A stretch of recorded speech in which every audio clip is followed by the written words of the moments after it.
I really have a really deep love and appreciation for plants and trees, and I was wondering if you could speak a little bit about tapping into them sort of like consciously, like how do they relate to us? Well, we think the best way to approach this is a bit like we were talking about your cells of your body earlier, because in their absence of resistance, they have direct connection with non-physical energy. And so they have a lot to demonstrate to you. They focus less than humans do. They are less deliberate in intent, in terms of intention that they're picking up along their physical trail. In other words, the majority of the intention that they hold in the cells of that which is them was a trajectory that was in place even before they came into their physicalness. Where humans, you had plenty of that trajectory in place, but as you sift through the contrast with more focus, more mind, you are launching more rockets of desire, so you are more purposeful than they are, which means you run a greater possibility, you might even call it risk, if you are, before you really have a handle on all of this, of introducing more resistance into your experience than you really mean to or than you want to. So that's the thing that they have most to offer to you. It's that they don't freak out.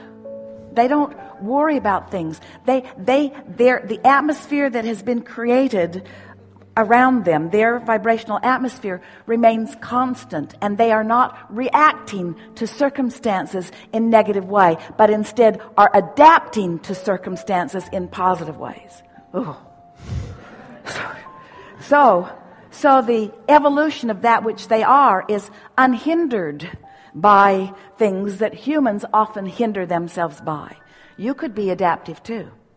You could be adaptive if you could embrace the contrast that surrounds you and reach for that which is at the core of that which you are, and then proceed from that centered place.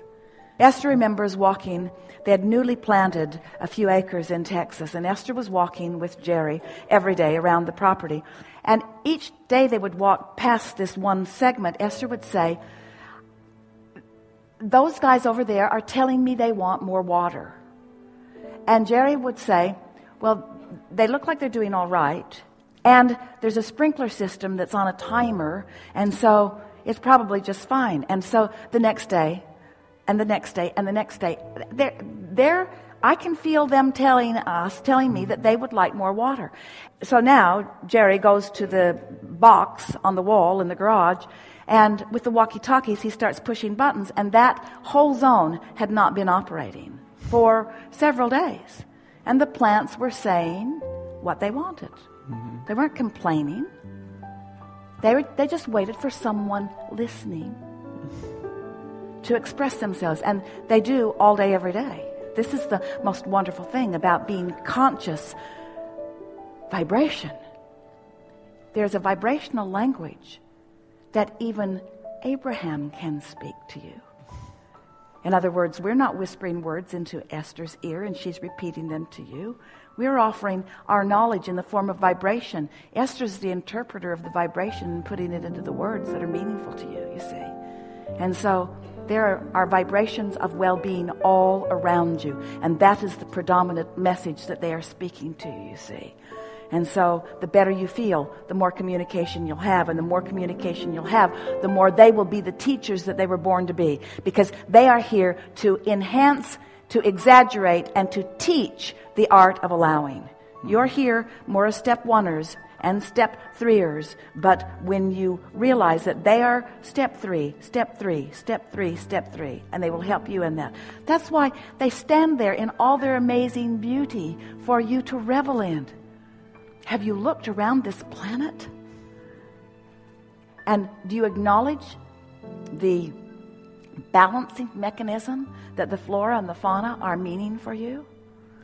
That's what they are. They're balancers of energy. You say. Thank you. Really good. Really good.